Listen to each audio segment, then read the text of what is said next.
dia kuli, baru diberi oleh bos dia 3 keping roti. Kemudian ada anjing masuk dalam kebun, dia bagi 1 keping. Anjing tu akan cepat dimakan, lapar. Kenapa kamu bagi dekat dia? Yelah, kawasan ni tak ada anjing. Kalau ada anjing, mesti datang pada tempat yang jauh. Confirm lapar punya anjing ni. Habis tu kamu beri 3-3. Ya.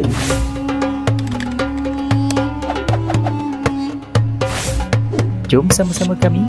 Caranya mudah. Hanya klik join button. Terima kasih. Assalamualaikum warahmatullahi wabarakatuh. أعوذ بالله السميع العليم من الشيطان الرجيم. بسم الله الرحمن الرحيم.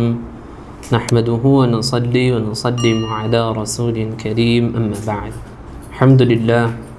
Syukur kepada Allah Subhanahu wa taala kerana dengan limpahan dan juga kurniaan dan juga kasih sayang daripada Allah Subhanahu wa taala terhadap diri kita sebagai hamba, yang kita akur bahawasanya kita adalah hamba yang banyak ingkar dan banyak maksiat kepada Allah Subhanahu wa taala. Walaupun berbalik-balik keingkaran dan kemaksiatan, tapi kasih sayang Allah Ta'ala mendahului segala-galanya, dan tetap Allah Ta'ala pilih kita untuk berada di dalam taman syurga. Moga-moga sentiasa dibantu oleh Allah untuk amalan perbuatan kita sebegini, sehingga kita mati pun moga-moga dalam keadaan sebegini, atau mati kita dalam keadaan husnul khatimah. Allahumma ja'alna minhum, amin ya rabbal alamin. Alhamdulillah, kita sambung pada pengajian 40 hadis tasawuf.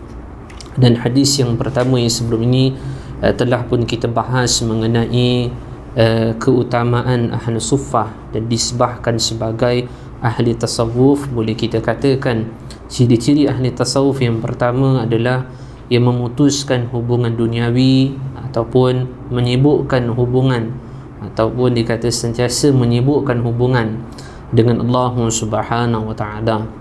Dan yang kedua adalah mengenai bab sifat orang-orang fakir, dan juga boleh kita katakan kebiasaan menjadi golongan ahli tasawuf adalah sentiasa berhidup dalam keadaan sederhana, dan juga sentiasa mendampingi golongan fuqara wal masakin, iaitu golongan fakir dan juga golongan miskin.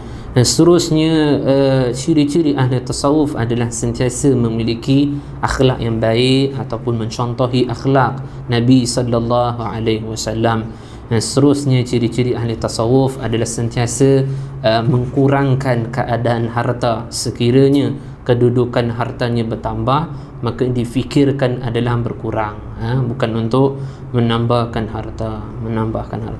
Yang seterusnya, yang kelima edisi kuliah yang sebelum ini atau pengajian kita adalah mengenai bab harus pada karamah wali, kebiasaan golongan-golongan para waliullah ataupun kekasih-kekasih Allah. Allah Ta'ala berikan karamah, tetapi bukanlah itu keutamaan di dalam ibadah, dan bukanlah syarat untuk menjadi kekasih Allah Ta'ala tu mesti kena ada karamah ta'ala. Nah, sambung pada hadis yang ke-6. Bismillahirrahmanirrahim. Bab mempraktikkan akhlak yang mulia, galakkan untuk berinfak harta, larangan menyimpan kedekut ataupun bakhil, dan cara berhadapan dengan perkara yang syubhah. Dari Sayyidina Imran bin Husain radhiyallahu anhu berkata, Rasulullah sallallahu alaihi wasallam telah memegang hujung serbanku daripada belakang seraya berkata, ya Imran radhiyallahu anhu, sesungguhnya Allah Subhanahu wa taala menyukai infak atau memberi, dan Allah Subhanahu wa taala membenci sifat ataupun sikap bakhil, iaitu kedekut.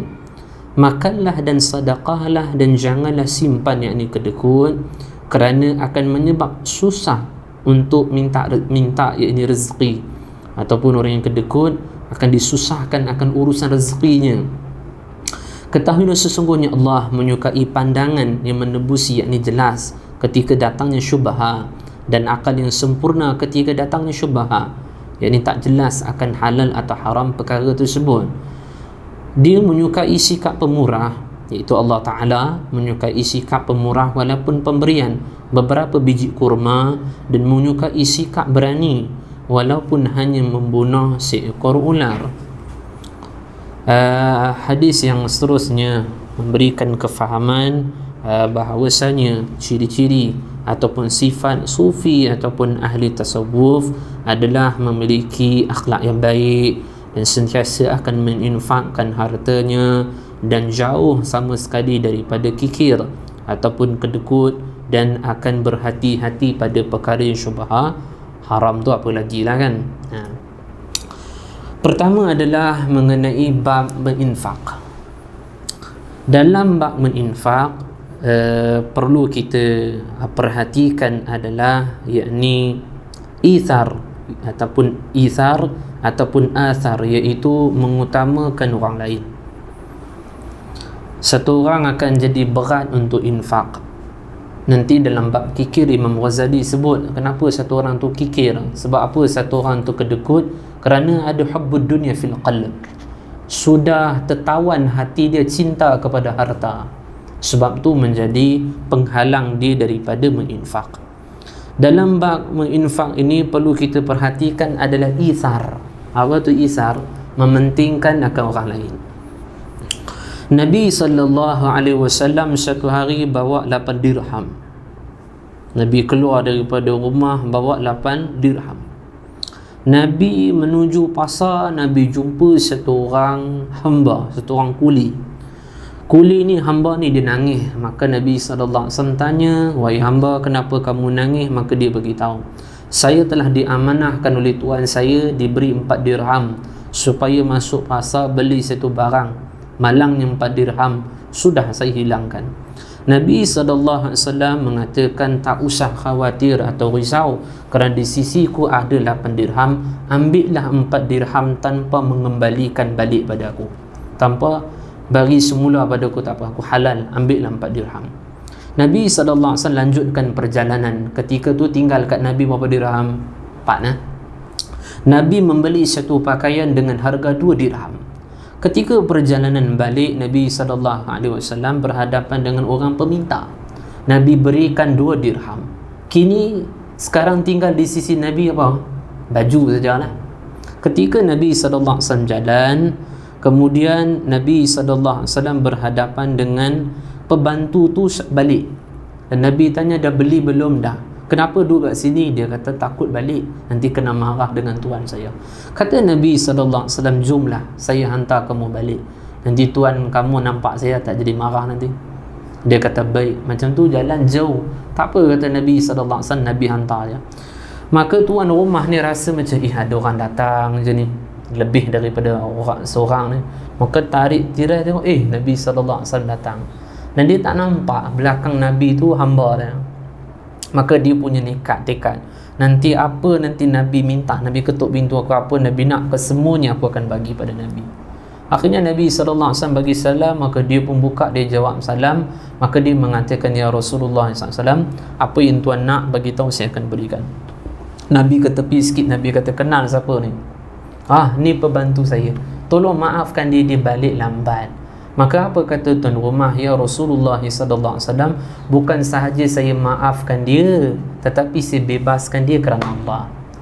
Kerana dialah menyebabkan tuan telah berada dalam dekat dengan rumah saya. Maka satu orang yang mendekatkan engkau kepada aku, orang macam ni, bukan sahaja aku maafkan, aku bebaskan dia kerana Allah SWT, dia tak jadi hamba dah." Maka Nabi SAW mendoakan kebaikan kepada kedua-dua. Nabi balik, Nabi bawa baju Nabi berdekatan dengan rumah. Ada sahabat tak ada baju, minta baju. Nabi SAW berikan baju. Nabi masuk dengan tangan yang kosong.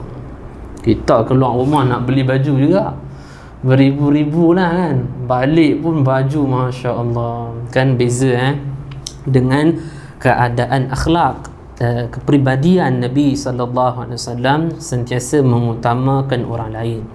Hadis-hadis, kisah-kisah yang kita dengar ni memberikan kita kekuatan lah untuk kita memberi infak. Yang kedua, Aisyah radhiyallahu ta'ala anha berkata, adalah Rasulullah SAW tiada kenyang 3 hari berturut-turut sampailah Nabi SAW berpisah dengan dunia. Maksudnya sebelum Nabi SAW bertemu dengan ajal kematian, 3 hari berturut-turut sebelum tu Nabi dalam keadaan berlapar. Perlu kita ingat, baginda adalah manusia yang paling termulia, manusia yang confirm syurga. Tak ikut Nabi tak adalah jalan kita kesenangan dunia dan akhirat. Tapi manusia yang dimuliakan oleh Allah, paling dicintai oleh Allah, mati sebelumnya meninggal, wafat sebelumnya adalah dalam keadaan berlapar. Maka Imam Ghazali sebut dalam kitab Babu Adabut Ta'am, dalam Ihya Ulumuddin, bab pada menyatakan adab makan. Maka Imam Ghazali kata, kadang-kadang kita kena tarbiyahlah keluarga kita, memberikan makan-makan yang sederhana, makan seperti orang-orang yang susah. Bukanlah kita tak bagi makan terus, tapi didik mereka dengan keadaan begitu. Kita tengoklah bagaimana keadaan kekasih Allah Ta'ala, Nabi SAW. Dan kata Aisyah radhiyallahu ta'ala, dan kalau kami kehendaki, boleh sahaja kami kenyang, akan tetapi kami mengutamakan keadaan orang lain daripada diri kami sendiri. Kenapa? Dalam keadaan berlapar, kerana mengutamakan keadaan orang lain. Kisah yang seterusnya dalam Al-Quran, Asbabun Nuzul, juz yang ke 28, juz yang 28, surah yang kedua. Surah pertama adalah surah Al-Mujadalah, kemudian surah yang kedua surah Al-Hasr. Pada ayat yang ke-9 Allah Subhanahu wa taala berfirman, wa yu'thiruna ala anfusihim walau kana bihim khasasa, ila akhir ayat. Asbabun nuzul, sebab turun ayat tersebut. Saya rasa cerita ni masyhurlah. Asbabun nuzul, sebabnya turun ayat tersebut apabila Nabi SAW didatangi oleh tetamu, sahabat Muhajirin. Nabi tanya, wahai sahabat semua, siapa boleh tolong sahabat ni? Maka seorang sahabat Ansar angkat tangan. Maka sahabat Ansar ini dia bawa balik sahabat tetamu Nabi SAW, masuk dalam rumah, tanya kat isteri, ada tak makanan? Tak ada makanan, ada sikit je tu untuk anak-anak. Kata apalah, itulah kita berikan pada tetamu Nabi SAW. Nanti bila aku letakkan makanan, tolong padamkan lampu, buat macam lampu rosak, tolong repair. Nanti aku buat seolah-olah aku mengunyah makanan, bagi bunyi lah. Nanti tamu tu akan fikir, oh dia ni makan juga, dia bukan utamakan aku, masa yang sama dia makan. Maka kebesokan hari turunlah ayat Al-Quran, wa yu'thiruna ala anfusihim walau kana bihim khasasa, kerana mereka mengutamakan orang lain berbanding diri mereka. Dan Nabi SAW mengatakan, Allah begitu ta'ajub, Allah begitu terpesona dengan amalan kamu yang mengutamakan orang lain, sehingga Allah turunkan ayat Al-Quran, wa yu'thiruna ala anfusihim walau kana bihim khasasa, iaitu surah Al-Hajj ayat yang ke-9. Ini kerana mengutamakan orang lain. Kisah yang ketiga, kisah Abdullah bin Ja'far. Ingat tak ingat kisah Abdullah bin Ja'far? Masuk ke dalam kebun, tengok seorang hamba berkulit hitam, dia kuli, baru diberi oleh bos dia 3 keping roti. Kemudian ada anjing masuk dalam kebun, dia bagi 1 keping. Anjing tu makan, akan cepat dia makan, lapar. Kedua dia bagi, kali yang ketiga dia bagi. Kemudian anjing tu pergi. Abdullah bin Ja'far tanya, wahai hamba berkulit hitam, kenapa kamu bagi dekat dia? Yelah, kawasan ni tak ada anjing. Kalau ada anjing, mesti datang pada tempat yang jauh. Confirm lapar punya anjing ni. Habis tu kamu beri 3-3. Ya, aku tak tergamak. Kalau aku kenyang, dia tu lapar. Habis kamu punya makan sehari berapa banyak? 3 keping saja. Lepas ni, wallahu a'lam, aku serahkan kepada Allah Ta'ala. Baik, engkau, aku jumpa tuan engkau, aku beli engkau, dan aku bebaskan engkau kerana Allah. Kebun ini mahal, kebun ni aku akan beli dan aku berikan pada engkau secara percuma nanti. Ini rezeki orang yang sifat memurah. Nanti ada cerita, nanti Imam Ghazali bagi satu sindiran yang agak membukakan sel-sel otak kita lah. Jangan kedekut. Nanti ada cerita dia, nanti saya sebut nanti lah. Kita kena malu dengan anjing nanti, sampai tahap macam tu. Sekejap. Seterusnya adalah kisah memberi kepala kambing. Seorang sahabat tu dapat kepala kambing, dia rasa orang sebelah aku lagi kena lebih memerlukan, maka diberikan. Sebelah tu pula kata, tak, sebelah aku lebih memerlukan. Pindah-pindah sampai datangkan pada yang pertama tu balik, kerana mementingkan akan orang lain. Seterusnya, kisah ketika peperangan Yarmouk. Seorang sahabat mengatakan, ketika peperangan Yarmouk, aku pergi menemui sepupuku, sepupu rasanya, atau anak buah aku pergi jumpa anak buah aku. Ketika perang ayah remu, anak buah aku tu nazak, dia perlukan air. Maka aku pergi, anak buah aku kata, pak cik, ni sebelah saya ni pun nazak, dia perlukan air, berikan kepada dia. Maka aku pun pergi pada dia. Orang yang kedua kata, tak, orang yang ketiga perlukan lagi, tak apa, tolong bagi pada orang ketiga. Berikan pada orang ketiga, dah syahid dah. Aku datang pada orang kedua, syahid. Dan akhirnya anak buahku pun telah syahid. Dalam keadaan genting, keadaan sebegitu pun masih mengutamakan orang lain. Kita dalam keadaan tak susah, maka kesempatanlah kita perlu fikir untuk mengutamakan keadaan orang lain. Saya dah bagi tahu dari itu hari, tanya keadaan kawan, okey tak dia punya hidup macam mana, kalau ada mampu tanggung hutang kita selesaikan, kita tanya rumah jiran kita macam mana, itu pun penting. Seterusnya adalah kisah Bishr al-Harith atau Bishr al-Hafi rahimahullah, memberikan pakaian kepada orang yang minta kepada dia. Ada orang minta barang sesuatu, dia tak boleh nak bagi apa, akhirnya diberikan pakaian, dia ambil. Maka pakaian dia sendiri, dia pergi jumpa orang, saya nak pinjam pakaian, boleh dipinjam. Dia memakai pakaian pinjam, sedangkan kepunyaan dia sendiri diberikan kepada orang. Cerita ulama tabi'in yang lain datang minta sesuatu, dia kata rumahku tak ada apa lah. Dia pergi papan, dia potong papan sikit, dah ni ambil pada engkau. Aku tu tak nak hampakan perasaan engkau, ni papan pun jadilah. Ambil lah pada engkau. Masya Allah. Yang seterusnya yang ketujuh, ini saya nak bagi tahu tu. Dalam kitab Ihya Ulumuddin, Al-Imam Ghazali bagi tahu ada satu jemaah lakukan musafir perjalanan. Kemudian ada seekor anjing, dia nampak ada bangkai dengan tulang. Kemudian dia mendekati, dia tengok, dia hidup, kemudian dia pergi. Dia panggil 20 ekor anjing lagi. Maka dia panggil 20 ekor anjing, ke 20 makan, dia duduk tepi, dia tak makan pun. Dan mereka dah habis makan, dia pergi, baru dimakan tu. Kalau anjing pun ada mengutamakan lain, apa sangat sedangkan kita ni manusia, apa teruk lagi daripada binatang segitu kan. Maka kita kena fikirlah, mengutamakan keadaan orang lain. Kalau anjing pun reti mengutamakan orang lain, apakah kita ni lebih hina berbanding daripada anjing. Seterusnya dalam bab infak, memberi, perlu kita perhatikan adalah yang pertama, memberi tanpa menyebut-nyebut. Oh, saya yang berikan kepada pusat tahfiz ni. Pusat tahfiz ni 3 tingkat. Oh, mau tahu lah sebab bagi. Tapi saya tak mau sebut lah. Try tanya tengok. Jangan macam tu kan. Nombor 2 adalah memberi kerana memiliki perasaan sebenarnya ditolong oleh Allah SWT. Dia ditolong oleh Allah, dan pemberian yang diberi itu, rasakan pemberian dia itu sedikit. Jangan rasa pemberian diberi itu adalah pemberian yang banyak. Bersyukur pada Allah kerana digerakkan oleh Allah untuk berinfak. Yang seterusnya yang keempat, tidak mengharapkan kemuliaan, pujian dan terima kasih daripada orang. Yang kelima, sekiranya pembahasan-pembahasan yang di atas tadi tak kita perhatikan, iaitu pemberian dengan menyebut-nyebut, tak rasa kata pemberian kita tu sikit, kita rasa banyak, tak rasa kita dibantu oleh Allah, tak syukur, mengharapkan pujian, maka kita tu dikategorikan sebagai bukanlah golongan orang yang berinfak, tapi golongan orang yang kedekut sebenarnya. Nah, yang seterusnya adalah mengenai kisah kesusahan yang berlaku ataupun kemarau di zaman Sayyidina Abu Bakar As-Siddiq. Ketika kekhalifahan Sayyidina Abu Bakar As-Siddiq radhiyallahu anhu berlaku kemarau. Bila berlaku kemarau, mereka jumpa, wahai Khalifah Abu Bakar, macam mana ni kemarau? Kami ni tak ada makan apa pun, kami nak beli apa semua tak ada ni kemarau. Maka kata Sayyidina Abu Bakar As-Siddiq, yakinlah kamu kepada Allah, petang dan nanti nusratullah akan datang pertolongan Allah Ta'ala. Kemudian Sayyidina Uthman, kita tahulah Sayyidina Uthman pedagang yang banyak hartanya, balik bersama dengan sahabat daripada Syam. Bila sampai, maka mereka semua pergi jumpa Sayyidina Uthman. Ni Sayyidina Uthman ada makan banyak ni barang yang jual, boleh kita minta. Maka mereka kata, wahai Sayyidina Uthman, boleh tak kami beli dengan harga sedemikian ini? Kata Sayyidina Uthman, tak boleh, lagi mahal. Boleh tak kami beli dengan harga ni? Tak boleh, lagi up lagi harga. Boleh tak harga ni? Kata Sayyidina Uthman, tak boleh.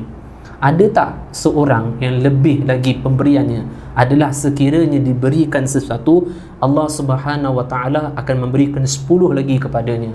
Iaitu hanyalah pemberian seorang kepada seseorang dengan hati yang ikhlas. Dah, kesemua ni aku berikan pada kamu secara percuma, tak payah bayar lah, kerana kemarau susah. Dah ambil semua ni pada kamu. Baru ni PKP, kadang bisnes dia tahu ni PKP, kita jual hi-fi kat gardenia, roti gardenia ke barang apa ni boleh upkan harga ni sebab orang memerlukan sekarang ni kan. Tapi beza dengan kedudukan Sayyidina Uthman bin Affan radhiyallahu ta'ala anhu. Tapi kat Malaysia tak adalah, mungkin mana-mana negara macam tu. Kita insya-Allah baik-baik semua kan, insya-Allah. Bukan saya sindir, betul-betul saya cakap. Memang alhamdulillah. Nampak bunyi macam sindir. InsyaAllah Malaysia kita tak adalah macam tu kan. Sambung. Disebut pada hadis tadi mengenai kikir ataupun mengenai bahaya ada sifat kedekut, kerana kedekut yang dimiliki oleh seorang itu memayahkan dia itu dimurahkan rezeki oleh Allah Subhanahu Wa Taala. Tapi dengan infaklah menyebabkan Allah Taala murahkan rezeki, berbeza dengan keadaan kedekut. Sayyidah Aisyah diberi harta oleh Sayyidah Muawiyah. Muawiyah memberikan harta bantuan kepada para janda, khususnya diberikan kepada isteri-isteri Nabi sallallahu alaihi wasallam. Maka Aisyah yang memberi harta daripada Muawiyah, ada yang meminta maka diberikan pada semua. Ketika datang waktu petang untuk masak, maka mereka tanya macam mana kita nak makan, pembantu Aisyah. Kata Aisyah radhiyallahu ta'ala, Ummul Mukminin radhiyallahu ta'ala, kita buka puasa dengan buah tamar, itu dah cukup dah. Kemudian orang berikan usul, orang berikan syur. Kenapa buat duit tadi tak beli daging yang boleh kita makan? Lah lupa lah. Kenapa tak peringat? Kan boleh. Sampai begitu, kerana hati tu dah memang memberi infak. Sampai ya lupa lah nak simpan duit. Kan boleh makan, beli daging kan? Allah lupa lah. Masya Allah. Kisah yang seterusnya, kisah Sayyidina Daud At-Tai. Dah lama keempunan nak makan daging. Akhirnya dah masak daging nak makan. Kemudian teringat anak-anak yatim. Kemudian kata Sayyidina Daud At-Tai rahimahullah, ada tak anak yatim kat perkampunan tu? Mereka masih ada. Mereka masih ada. Dah berikan pada mereka. Kalau aku makan akhirnya najis. Kalau mereka makan akhirnya menjadi timbangan berat pahala nanti di akhirat. Dah masak berikan pada mereka. Masya-Allah. Moga Allah Ta'ala kurniakan sifat ini juga kepada kita. Amin. Amin. Begitu jugalah keadaan Abdullah bin Abbas radhiyallahu anhuma. Kan saya cerita di tu hari, ada orang nak perkenal Abdullah bin Abbas. Orang pergi jumpa pemuka-pemuka Quraisy. Ini Abdullah bin Abbas. Besok pagi dia buat jamuan kat rumah dia. Dia panggil kamu semua pergi-pergi. Besok pagi rumah dia ramai orang ketuk. Abdullah bin Abbas. Abdullah bin Abbas kata, apa hal ni? Kenapa datang? Ada utusan yang beritahu kepada kami, kata kamu memanggil pagi ni nak bagi makan. Oh ya ke? Okey, masuk bismillah. Akhirnya Abdullah bin Abbas kata, wahai pembantuku, beli buah dulu biar mereka makan dulu. Kemudian sembelihlah kambing, masak, kemudian berikan pada mereka. Kemudian dah habis, kemudian kata, apakah setiap pagi kamu nak begini? Ya, kami nak setiap pagi gini. Tak apa, setiap pagi datang. Masya Allah. Nah, seterusnya adalah bahaya mengenai bab ada sifat kedekut.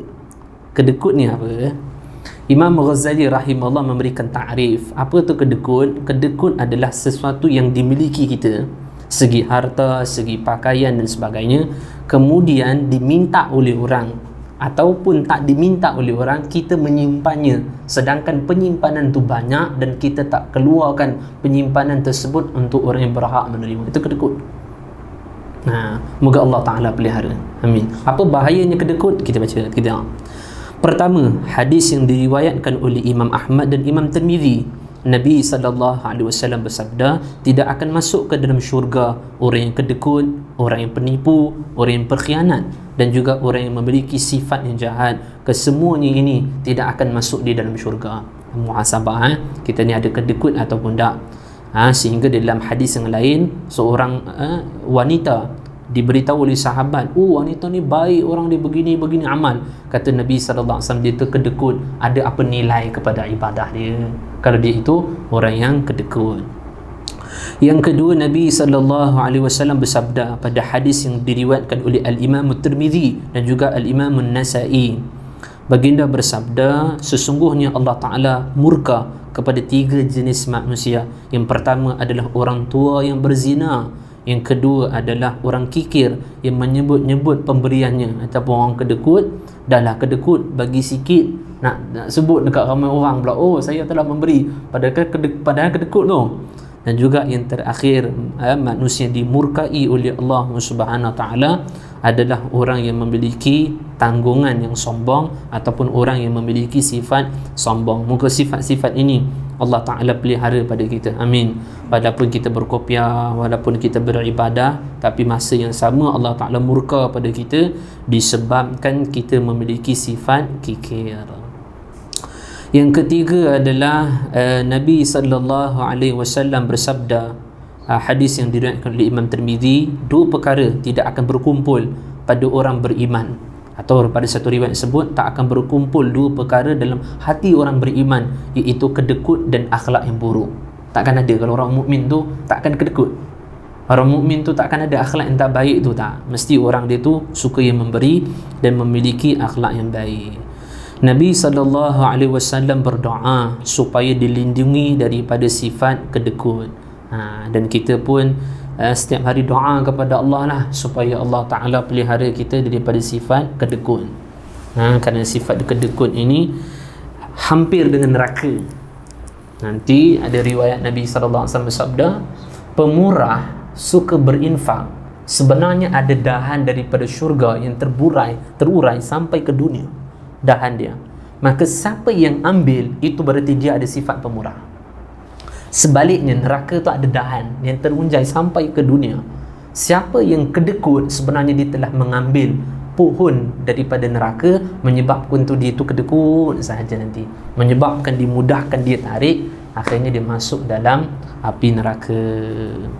Itulah ujian di isteri, anak-anak, pandangan orang, duit akan berkurang. Itu menyebabkan penghalang-penghalang untuk kita memberi dan mudahkan kita tertanam dengan sifat kikir ataupun kedekut. Kena beri fahamlah pada isteri, anak-anak, kepada sahabat betapa bahayanya kedekut, supaya kita banyak memberi tersebut tak dipandang sinis, tak dinilai sebagai tak baik, kan.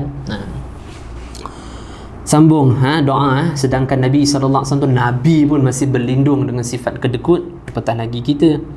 Yang seterusnya, Nabi SAW bersabda, orang pemurah yang jahil itu lebih disukai oleh Allah daripada orang yang banyak ibadah yang kedekut.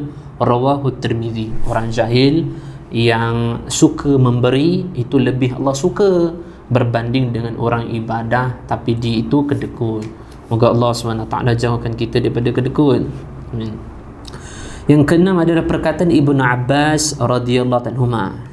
Ibnu Abbas radhiyallahu anhuma kata, Allah Subhanahu wa taala ciptakan syurga, dan Allah Subhanahu wa taala menghiasi syurga, dan Allah Subhanahu wa taala mengizinkan syurga. Disebut pada hadis tersebut, perkataan Ibnu Mas'ud adalah syurga Al-Adan. Dan Allah Ta'ala berfirman, wahai syurga Al-Adan, berbicaralah kamu. Maka kata syurga Al-Adan, beruntungnya orang yang telah masuk di dalam aku. Dan Allah Ta'ala mengatakan, wahai syurga, tak akan ku masukkan hamba-hambaku kepada engkau daripada golongan-golongan orang yang kedekut. Aku tak akan masukkan manusia-manusia yang ada sifat kedekut, aku tak akan masukkan mereka di dalam engkau. Yang ketujuh yang seterusnya adalah Ummul Banin, saudara perempuan Umar bin Abdul Aziz radhiyallahu anhu. Ummul Banin radhiyallahu anha berkata, bagi orang yang kikir ni, macam tu lah bahasa Arab ni. Kalau masuk terjemahan dia maksudnya Allah dia tahu. Aduh, apalah orang kikir ni, apalah orang kedekut ni. Jikalau kedekut itu adalah baju, maka aku tak akan memakai baju tersebut, kata Ummul Banin. Sekiranya kedekut itu adalah jalan, maka jalan itu walaupun dekat nak menuju destinasiku, nescaya aku tak akan jalan pada jalan tersebut. Biarlah jalan itu lama panjang untuk sampai aku pada destinasiku, kerana aku tak akan pandang sama sekali iaitu kedekut, meskipun ia dalam keadaan jalan. Contohlah kedekut tu jalan, maka jalan tu pun aku tak nak jalan. Yang seterusnya, Asy-Sya'bi rahimahullah berkata, aku tak tahu yang mana lebih dalam orang akan dicampakkan ke dalam neraka, iaitu orang yang kedekut ataupun orang yang bohong. Aku tak tahulah. Orang yang akan campak dan duduk sedalam-dalamnya di neraka tu, aku tak tahulah apakah itu orang yang kedekut ataupun orang yang berbicara bohong, aku tak tahu. Dalam kitab Mukasyafatul Qulub karya Imam Ghazali rahimahullah, Nabi SAW duduk dengan para sahabat, kemudian dengar bunyi boom, bunyi. Dan Nabi SAW tanya, ya sahabat radhiyallahu ta'ala majma'in, apakah kamu dengar bunyian tersebut? Ya. Apakah kamu tak tahu? Wallahu wa rasul alam. Itu adalah Allah Ta'ala campak batu masuk di dalam neraka setelah 40 tahun baru jatuh di dasarnya. Bagaimana seorang yang akan dicampakkan oleh Allah Ta'ala di dalam api neraka. Moga Allah Ta'ala pelihara kita daripada neraka. Amin. Yang seterusnya adalah Iblis. Nabi Yahya bin Zakaria alaihi salam tanya pada syaitan, siapakah yang paling kamu sukai? Maka kata Iblis, syaitan, manusia yang aku suka adalah orang yang beriman tetapi dia kedekut. Nabi Yahya bin Zakaria alaihi salam tanya, kalau sebaliknya, siapakah manusia yang paling kamu benci? Manusia saya benci adalah orang maksiat, orang fasik, tetapi dia berinfak, tapi dia bermurah hati. Ini saya tak suka. Saya ulang balik Nabi Yahya bin Zakaria alaihi salam tanya kepada syaitan ketika syaitan menjelma di hadapannya, wahai syaitan, siapakah yang paling kamu sukai? Yang saya sukai adalah orang beriman, orang amal, tapi dia kedekut. Oh, saya suka tu kawan saya. Tapi sebaliknya, siapa yang kamu benci? Yang saya benci adalah ahli maksiat, orang fasik. Maksudnya ahli maksiat, dia sibuk dengan maksiat. Fasik tu orang yang sibuk dengan maksiat, tetapi dia itu adalah pemurah, suka berinfak, suka memberi. Ini bukan geng saya, ini saya tak suka. Nabi Yahya bin Zakaria alaihissalam tanya, kenapa gitu? Ialah kerana orang yang ibadah sedangkan dia dalam keadaan kedekut, maka itu adalah sahabat saya. Okey. Tetapi seorang yang maksiat, kalau dia memberi, boleh jadi dengan pemberian tersebut Allah mengampuni dia. Tapi kalau orang mukmin dia kedekut, boleh jadi dengan kedekut itu Allah murka kepadanya. Tapi kalau orang maksiat, kalau memberi, boleh jadi Allah memandangnya disebabkan dengan pemberian tersebut.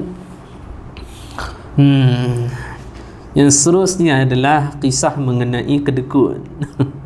Muhammad bin Yahya. Dalam kitab Imam Ghazali tu ada cerita mengenai Muhammad bin Yahya. Muhammad bin Yahya ni kedekut. Kalau istilah yang lain agak kasar sikit kita sebut kedekut Tok Idham Masin lah. Kedekut Haji Bakhil. Kedekut Bakhil tu kedekut lah. Kedekut Pak Haji Bakhil. Kenapa? Muhammad bin Yahya satu orang yang paling kedekut. Dia cukup kedekut. Dan Ihya tu Imam Ghazali cerita beberapa kisah. Di antaranya kisah adalah dia jumpa adik-beradik Muhammad bin Yahya. Ada satu orang jumpa adik-beradik Muhammad bin Yahya. Dia kata, aku dengar Muhammad bin Yahya ni orang dikedekut. Itulah orang dikedekut dia.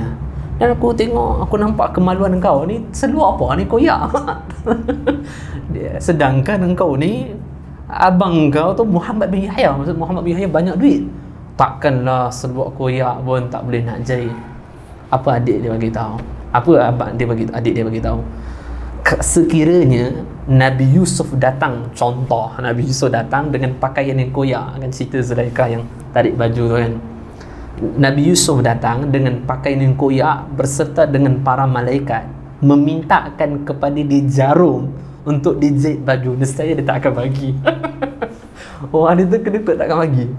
Kalaulah rumah dia dipenuhi dengan jarum, orang datang ni ada baju koyak, nescaya dia kata, oh rumah saya tak ada apa pun. Pada rumah dia dipenuhi dengan jarum. Muhammad bin Yahya. Seterusnya Muhammad bin Yahya, dia tak makan daging. Orang tanya, kenapa tuan tak makan daging? Kata Muhammad bin Yahya, macam mana aku nak beli daging? Aku kalau suruh pembantu aku beli daging, nanti takut ada bahagian-bahagian yang mungkin dia akan ambil. Dia punya kedekut ni sebab dia takut. Tapi kalau pembantu aku beli tu, ada nanti sikit-sikit dia dalam poket nanti. Ini bahaya dia, jangan. Maka satu hari Muhammad bin Yahya kata, wahai pembantuku, tolong beli kepala kambing. Kalau kepala kambing okey, nanti aku nampak ada mata, ada lidah, ada telinga. Ini meyakinkan aku. Kalau tak dia, aku takut saya ada bahagian-bahagian dia ambil. Kedekut dia sementara macam tu. Allah. Yang seterusnya adalah masih lagi kisah Muhammad bin Yahya mengenai dia kedekut orang, dia kedekut. Satu hari dia dah berapa bulan dia tak makan daging, kemudian dia beli daging, dia nak masak. Kemudian dia dengar ada kawan dia panggil untuk makan. Apa dia buat? Dia ambil daging tu, dia pergi jumpa kat tuan kedai tu, dia kata, dah aku bagi balik mai sini duit aku.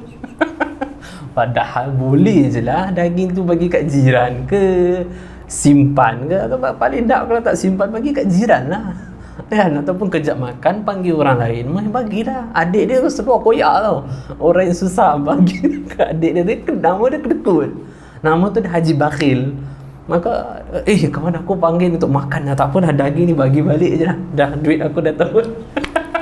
Masya Allah, bakhil sampai tahap macam tu. Moga Allah Subhanahu Wa Taala pelihara kita daripada sifat bakhil. Amin. Nah, di situ juga disebut oleh Nabi sallallahu alaihi wasallam, iaitu pemberian walaupun sedikit tetaplah memberikan, iaitu Allah Ta'ala menyukai sifat ataupun sikap pemurah walaupun pemberian itu beberapa biji kurma, iaitu berikan sedikit. Satu riwayat menyebutkan nanti di akhirat ada pintu neraka tu tak boleh nak katuk kerana ada satu roti, yang mana roti tersebut yang pernah kita berikan pada orang itu menjadi penghalang kita dimasukkan ke dalam neraka. Moga Allah Subhanahu Wa Ta'ala menjadikan kita hamba-hamba yang pemurah. Amin. Begitu juga memiliki sifat yang berani walaupun dengan hanya membunuh seekor ular. Moga Allah Subhanahu Wa Taala menjadikan kita orang yang berani, dan orang yang berani adalah menjatuhkan iaitu syaitan dan juga keinginan hawa nafsu. Penting. Syekh Abdul Wahab Sya'rani ataupun Imam Sya'rani rahimahullahu ta'ala mengatakan pentingnya seorang itu melawan hawa nafsu dia, menundukkan hawa nafsu. Sehingga di antara amalan menundukkan hawa nafsu adalah bangun di waktu malam. Menundukkan hawa nafsu, bangun ibadah di waktu malam. Melakukan ibadah di waktu malam, Al-Imam Sya'rani rahimahullah ta'ala mengatakan, nak tahu pecinta-pencinta Allah adalah ketika mana pecinta Allah tu bangun di waktu malam. Kalau mengakui pecinta Allah sedangkan malam tak memperuntukkan masa untuk ibadah pada Allah, maka pengakuan cinta pada Allah Ta'ala tu bohong, tak betul. Sayyidah Rabi'ah radhiyallahu anha membeli pakaian yang mahal, kemudian ditanya oleh anak muridnya, bukankah kamu mendakwah ataupun selalu memberi nasihat mau'izah pada kami supaya jangan keduniaan tu mahal-mahal, kenapa beli baju mahal? Kata Sayyidah Rabi'ah, apa pandangan kamu kalau seorang kekasih bertemu dengan kekasihnya, bagaimanakah pakaiannya? Mestilah cantik. Bagaimana pula pandangan kamu seorang hamba Allah yang kekasihnya adalah Allah, yang berkhalwah dengan Allah Ta'ala di waktu tahajud, apakah pakaiannya tu dalam keadaan murah? Mestilah pakaian mahal. Maka saya memperuntukkan pakaian yang mahal ni saya pakai ketika saya lakukan ibadah tahajud, doa di waktu tahajud, zikir waktu tahajud, salat, tafakur, maka saya pakai pakaian tersebut. Sebenarnya kena macam tu lah, hadap kepada Allah. Ini hadap pada manusia, ada event, pakaian dia Masya Allah. Hadap kepada Allah, kadang solat pakai baju pagoda. Tahu baju pagoda? Yang nipis, kain putih tu kan, tu je dia pakai. Bagaimana tak ada rasa hati ketakziman kepada Allah? Tengok raya sudahlah, pergi ziarah, menziarahi baju Masya Allah. Kalau menghadap Allah tu pakaian macam mana? Kerana kurangnya ma'rifatullah, kurangnya hati pengenalan kepada Allah, menyebabkan hati tu lebih kenal makhluk, menyebabkan ketakziman, kebesaran dia lebih kepada makhluk, dan mengecilkan atau mengurangkan kebesaran dia kepada Allah, sehingga ibadah persiapan dia menghadap Allah Ta'ala tu dalam keadaan biasa-biasa. Ulama' mengatakan sekiranya ada undangan daripada raja, daripada istana, ada undangan surat sebulan, sebulan tak boleh tidur tu, sebulan tak boleh tidur, beli baju baru, setrika baju, gosok baju, letakkan wangi-wangian menghadap raja. Bagaimana persiapan kamu menghadap raja segala raja pada setiap 5 kali waktu salat? Ini kita kena muhasabah.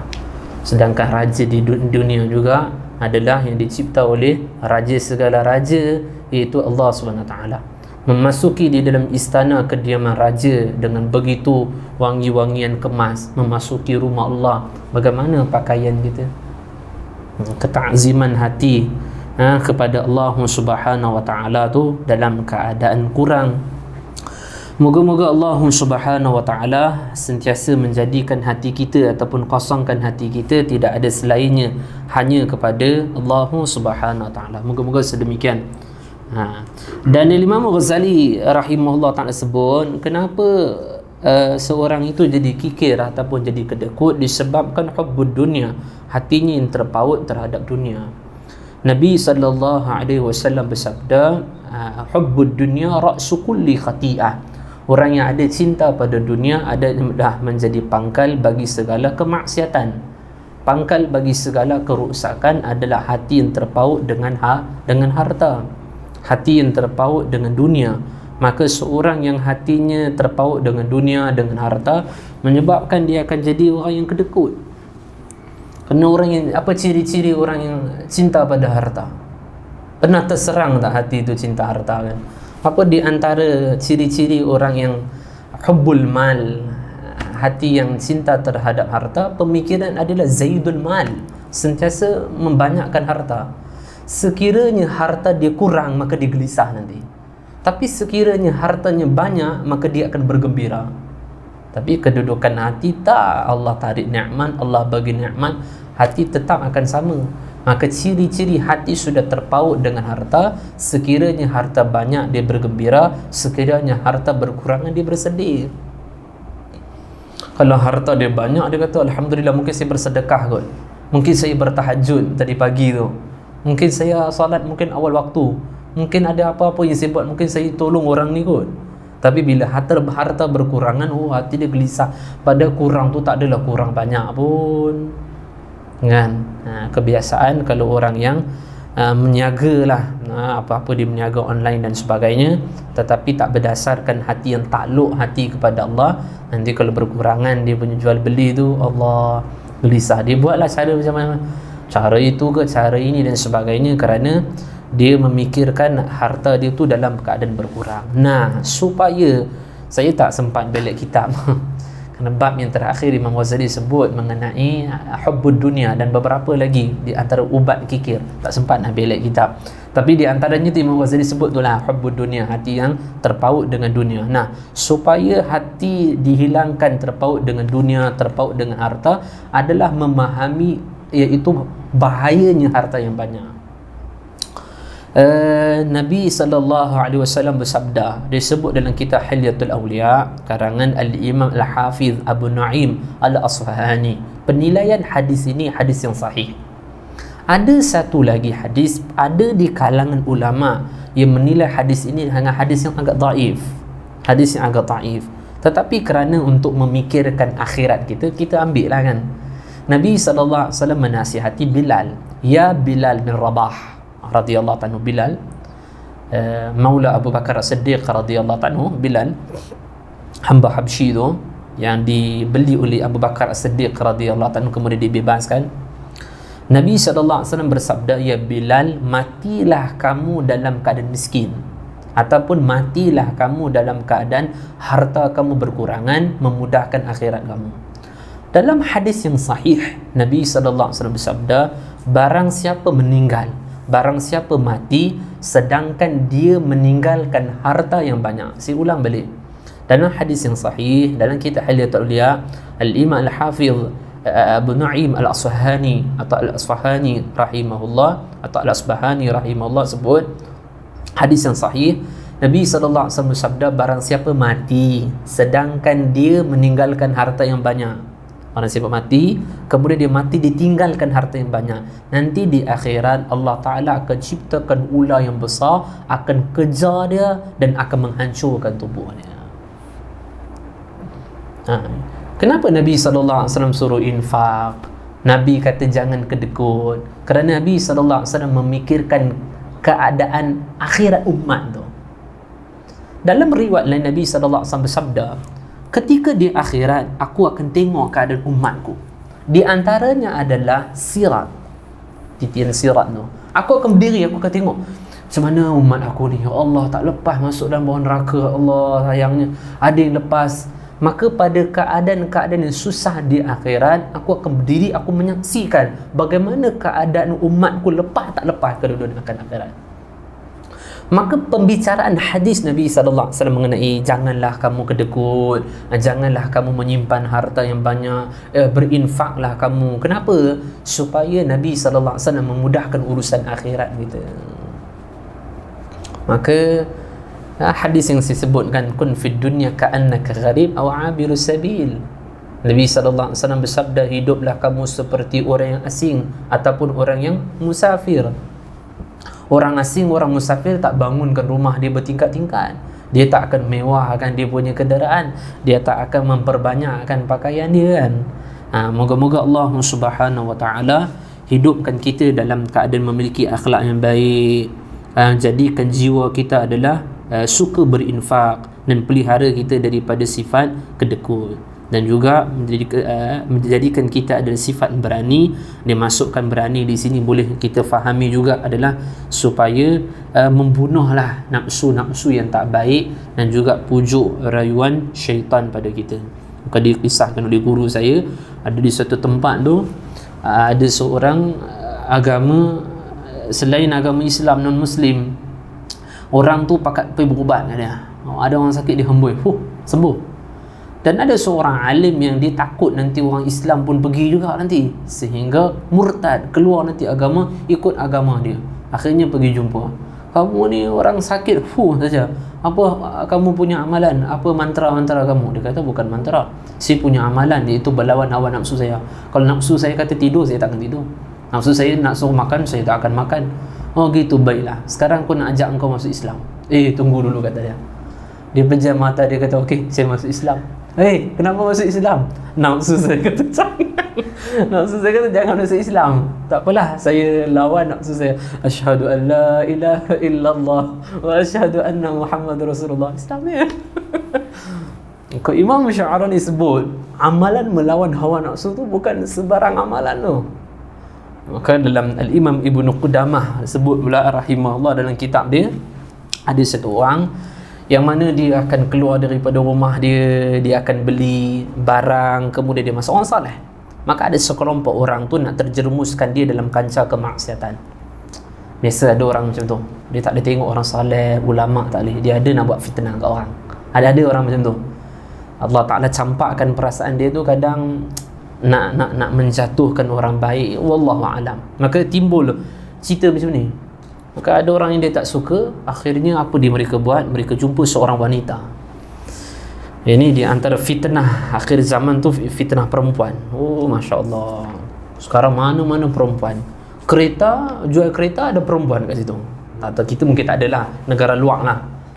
Kita ada ke tak ada kan? Tak ada, negara luar ada kot, Thailand ke, ada juga. Wallahu a'lam. Setahu saya negara luar. Kan biasa jual kereta dia bawa perempuan, jual motor dia fitnah perempuan.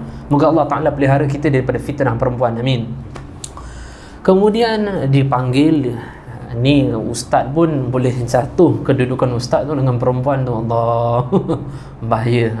Nak elak daripada tak terdedah pandangan mata pada perempuan, handset lah, jangan ada Instagram, Facebook, itu jangan ada lah. Nanti mata tu mudah terdedah, walaupun kita tak minta, kadang tu dia datang sendiri. TV apa tak lagi, jangan cakap lah kan.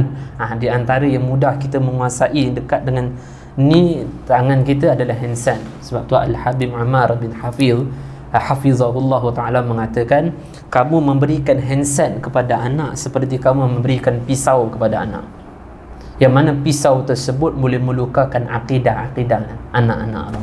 Maka bahaya handset ni. Janganlah. Tapi sekarang mak ayah tu, dia nampak anak nangis, cara yang termudah untuk berhenti, mak ayah pun serabut juga nak bagi mudah berhentikan anak tersebut nangis. Inilah, nanti kalau kita tak bagi dah, dia nangis nanti. Ini bahaya ni, janganlah. Kalau boleh jangan terdedahkan kepada anak-anak dengan gitu. Moga Allah Ta'ala pelihara daripada fitnah nisa, fitnah wanita. Di antara Nabi risau kepada umat akhir zaman adalah fitnah wanita. Sebab tu Syekh Nuruddin Hafizahullah Ta'ala tanya, kenapa perempuan pakai purda, duduk dalam rumah terpekung saja? Kerana itulah cara yang terselamat yang ada pada di akhir zaman ini. Kalau boleh tu Abang Ashraf, isteri tu jangan keluar rumah. Betul-betul saya cakap. Cari isteri, jangan keluar rumah. Mungkin sekarang memenatkan soal ekonomi kerja, tapi Abang Ashraf income okey. Isteri kalau boleh jangan kerja. Betul. Kalau boleh isteri jangan kerja. Dia terdedah dengan muamalah. Kalau boleh saya cakap ni, kalau boleh. Secara peribadi saya, janganlah. Walaupun hidup tu tak ada simpanan bulanan, isteri tak kerja boleh hidup, macam tu pun dah cukup baiklah. Tak ada bulanan pun okey, dah okey. Bahaya fitnah akhir zaman. Moga Allah Ta'ala peliharalah anak perempuan kita, isteri kita, ibu kita, apa lagi, adik-adik perempuan kita, jiran-jiran muslimat kita daripada fitnah wanita. Moga Allah pelihara, amin. Maka golongan ini, kelompok ni dia panggil seorang wanita, dia kata, boleh tak kamu tu tidur dengan lelaki soleh ni, kamu tidur satu malam, kami akan bayar duit. Dia kata, tak boleh ni. Dia kata, astagfirullah, waktu boleh tak, kami bayar duit lebih. Boleh lah, kami bayar kamu bayar duit lebih, boleh lah macam tu, saya terimalah, kata perempuan tu. Baik. Maka orang tu dia tengok ni, okey, kamu masuk. Maka dia ketuk pintu perempuan ni. Assalamualaikum, orang saleh buka pintu. Waalaikumsalam. Boleh tak saya nak tidur dalam rumah? Gila ke apa dia kata? Dah, saya ni dah lewat malam ni, nak jalan rumah pun saya tak tahu ni, gelap ni. Boleh tak saya tidur, besok pagi saya balik? Dia kata, kiri kanan ada rumah, try tanya tengok. Baiklah. Setelah 5 minit dia ketuk balik. Semua kata tak boleh. Tu kat gunung, puncak gunung tu ada rumah 2-3 biji tu. Dia minta kat sana. Kau dia ketuk pintu 5 minit, dia ketuk balik. Dia kata, kalau kamu tak bagi saya tidur dalam bilik kamu, rumah kamu, nanti kalau ada orang menyetubuhi saya, mohon maaf cakap, kemudian di akhirat saya tak akan salahkan mereka, saya akan salahkan kamu kerana keselamatan kamu tak bagi.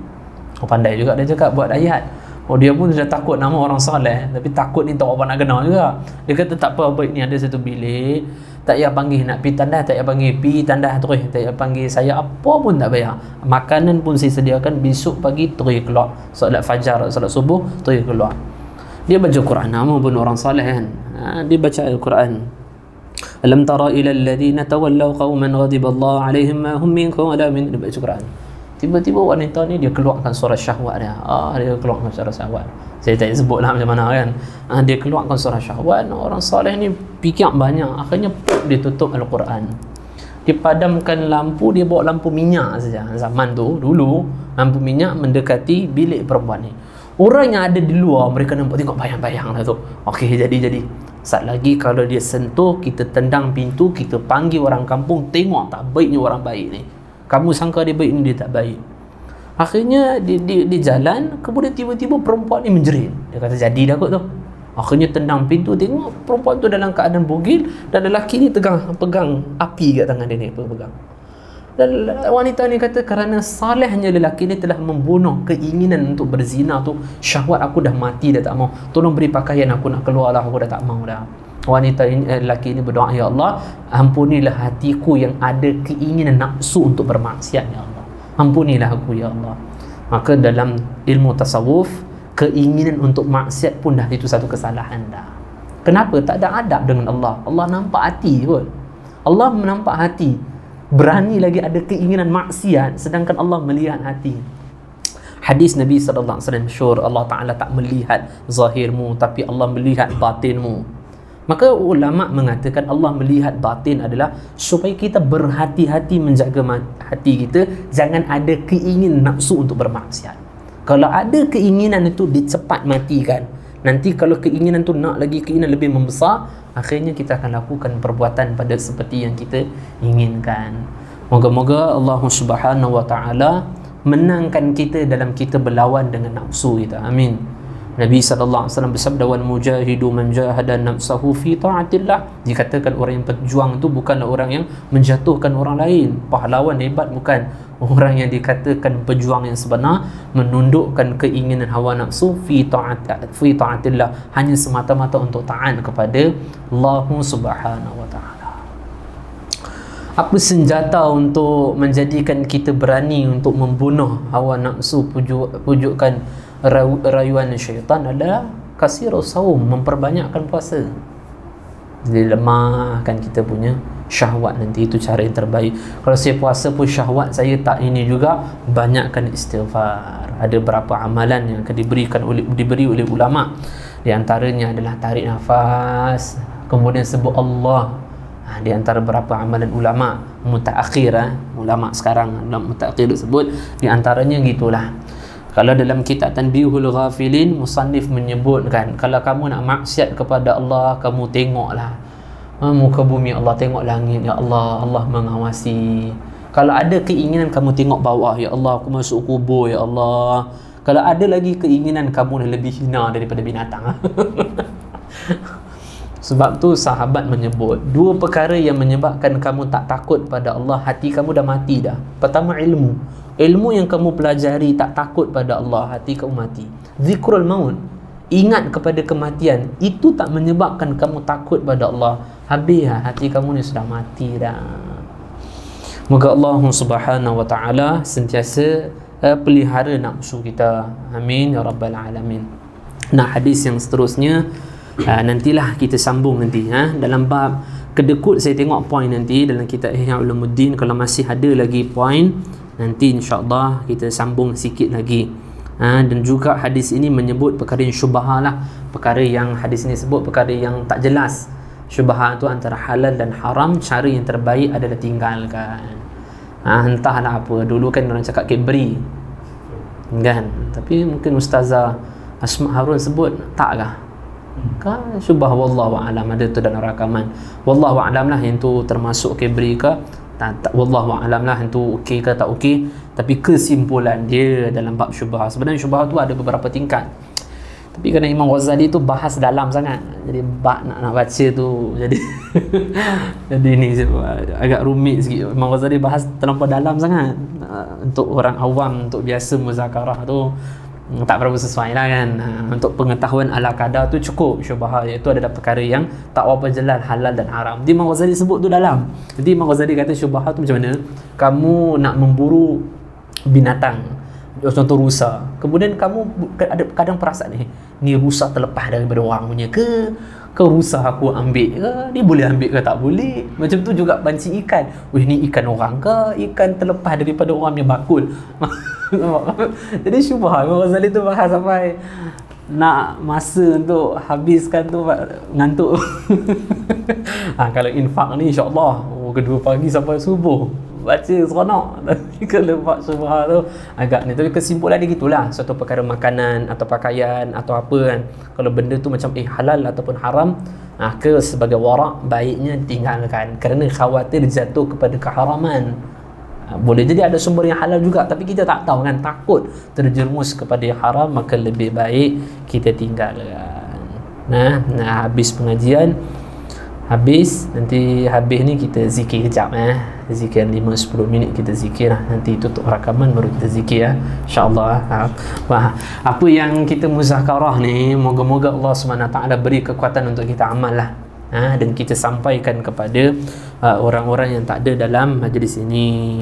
Kesimpulan dia macam itulah, kita kena banyak infak, jangan kedekut, jangan takut, nanti banyak memberi, banyak macam mana. Saya sebutkan itu hari, banyak kali saya sebut dalam kuliah baru ni, cerita 3 orang sepupu tu, Hasan Hussein, Abdullah bin Ja'far radhiyallahu anhum. Kesemuanya mereka ni kan, kerana makcik tu bagi 1 ekor kambing, balasan yang Allah berikan tu Masya Allah kan. Maksudnya jangan takut memberi, kerana Nabi SAW bersabda, pemberian itu tak mengurangkan rezeki, bahkan menambahkan rezeki. Pada hadis yang masyhur kan, kadang-kadang kat Facebook ke apa pun orang akan sebut akan hadis tersebut, maka memberi. Dan Nabi sebut juga tadi, yang kedekut itulah sebenarnya menyempitkan akan soal rezeki kita. Kalau boleh setiap bulan tu carilah pusat tahfiz ke kan, yang boleh kita beri. Masa yang sama kita berikan kepada, sedangkan nafkah kewajipan duit bukan kepada isteri, bukan wajib. Duit kan bukan wajib, bagi tempat tidur, bagi pakaian, bagi makanan, dengan harta kita itu merupakan kewajipan. Jadi moga-moga isteri kita, muslimat kita jadi macam Sayyidah Khadijah, kaya kan, kaya, seorang janda yang kaya, ramai nak kepadanya. Akhirnya takdir nikah dengan Nabi SAW. Ketika akhir dikafankan, tak cukup kain untuk membalut jasad Sayyidah Khadijah Kubra, sehingga habiskan seluruh harta untuk Nabi SAW. Sehingga Sayyidah Khadijah satu hari tu nangis melihat wajah Nabi nangis. Nabi tanya kenapa? Iyalah, sekarang saya boleh bantu tuan, nanti kang saya dah tak ada dah. Apa sumbangan saya untuk tuan, untuk agama Islam ni? Apa sumbangan saya?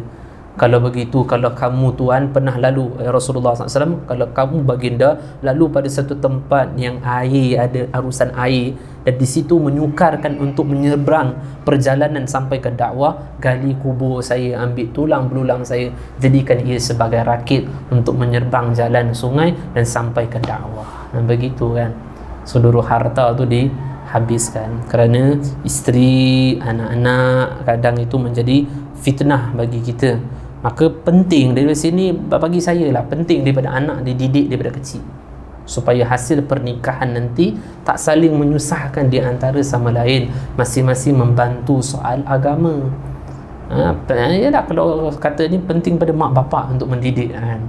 Kita tak boleh salahkan anak nanti. Kadang dah difahamkan anak dengan perkara gitu, sampai besar kita cakapnya dia lawan, dia dah faham gitu dah. Dan juga pelihara daripada sifat kikir, dan pelihara daripada syubhah, dan juga akhirnya ada berani. Kalau berani di zaman sekarang yang diutamakan adalah bukan berani gaduh apa, bukan berani untuk menundukkan pujuk rayuan syaitan dan juga hawa nafsu. Pembahasan sampai sini sahaja. Tak ada soalan lah, tak ada, nantilah peribadilah nanti. Wallahu a'lam bisawab. Assalamualaikum warahmatullahi wabarakatuh. Tentang keadaan di padang mahsyar nanti, orang ketika keluar daripada kubur, perjalanan menuju ke padang mahsyar. Mereka keluar daripada kubur karena terlalu ramainya orang yang keluar daripada kubur ini, yang tak dapat dipisahkan satu dengan yang lain karena terlalu ramainya.